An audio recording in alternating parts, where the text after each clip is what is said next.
Today, we will review our Amsterdam Canal tour. We used Flagship Amsterdam for our tour.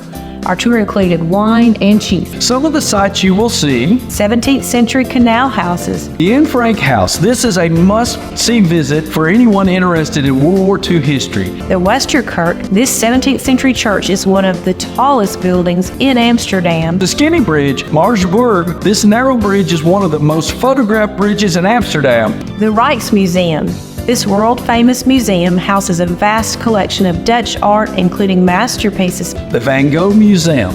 This museum is home to the world's largest collection of Van Gogh's paintings. And then there's the flower market. It's the floating market, and it's a great place to buy flowers, souvenirs, and other trinkets. It's located on a single canal. Some locals actually live in houseboats on the canals of Amsterdam. I don't think anybody lived in that one, but it was a really cute boat. It was a really cute boat.